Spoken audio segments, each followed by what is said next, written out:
In this video, we're going to talk about pages. Now, pages are right here. We can see we can look at all pages, add new. Let's just click on pages, all pages.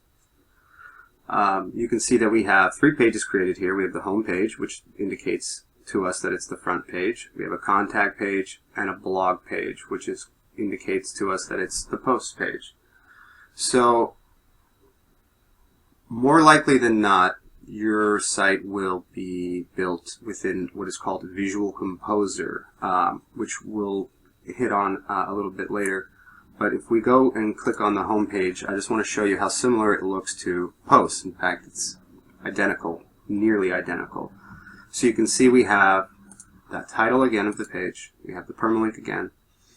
This is new now. This is the Visual Composer element we'll get into later.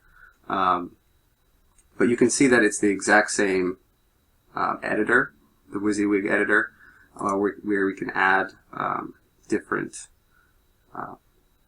text, and we can style that text in any way we'd like to. You can see that we can also create parents just like we could with categories. So if you had, like a services page, and then you had, for example, if it was a auto body shop, you could have services, and you could have, brakes or alignment underneath that parent of services. So it works a lot like categories in that hierarchical type way. Again, you see the featured image. It pretty much behaves exactly the same. The only difference maybe being that there's no categories and there's no tags, things like that. And you typically don't really need to worry about a featured image for pages. It does help when search is involved, but let's look at it how you're most likely to receive your site with Visual Composer.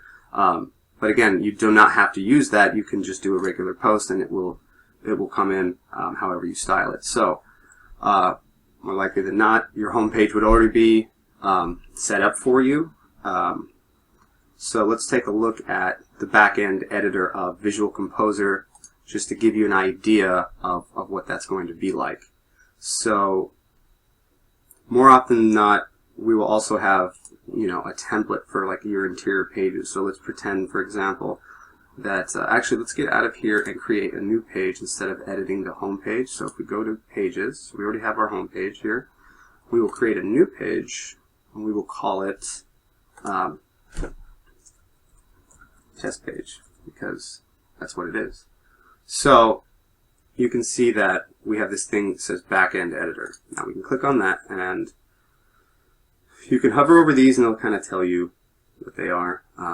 So like I said, we'll most likely have a template for you for interior pages, things like that. So you can see that it says My Templates here, and you can see Page Template. Now if I click this, it will automatically insert certain items for me to add to and to edit.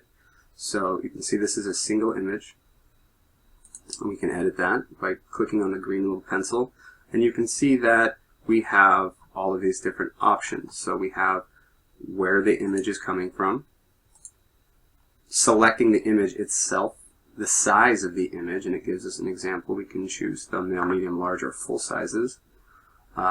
We can add a caption to it. We can control the alignment of it.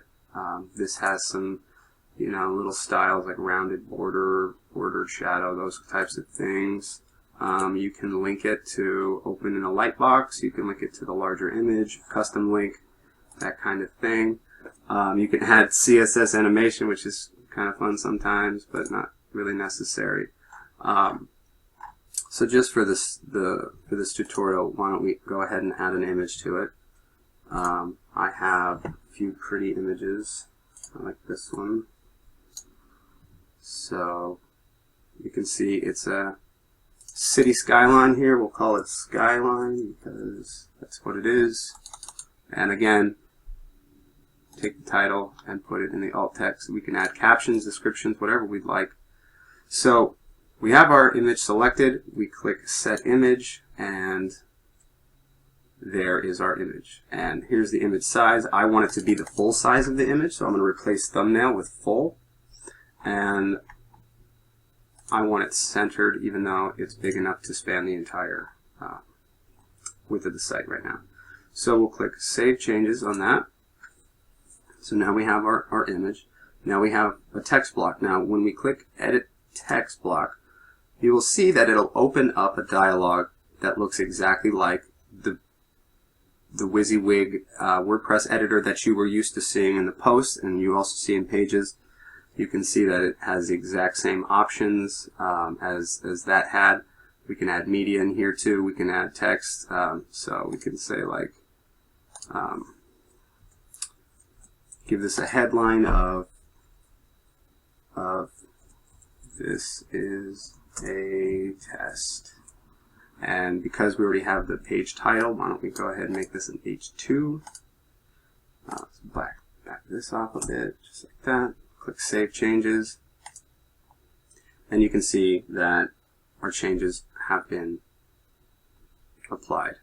So we can, again, we can preview this, or we can publish it. Let's just go ahead and publish it. And we have our permalink to where the new page is. And so if we go to that, you can see we have, this is the page title, test page. We have our image here, and we have our headline with our text.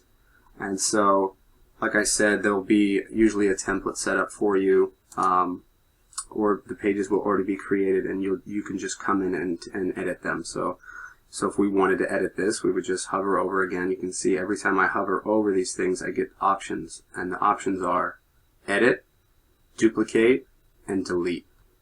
And so if we wanted to add, say for example, something underneath here, we could click this plus button right here. And we have all these different options to add things.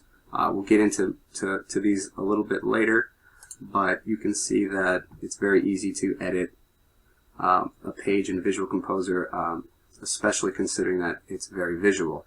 Another thing you can do is use the front end version of Visual Composer, which will take you to a live version of your site.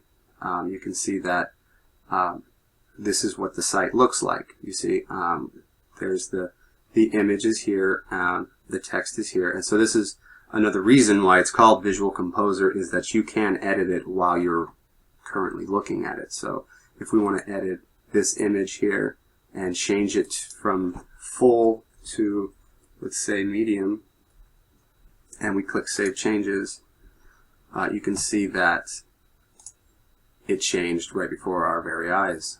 And it's a centered image, so it's right there. It's right in the center. Let's change that to left and close that. And again, if we want to add or edit the text, we can do it, you know, right here. Click Save, and our changes happen in real time right in front of us. And when we are satisfied with the changes that we made, we just go ahead and click Update. And the page has been successfully updated. We can click this to go back to the dashboard, or we can just close out of the visual mode, and there's our page right there.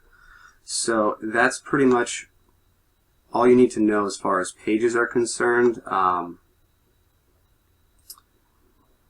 We'll get more in depth with Visual Composer in a later video.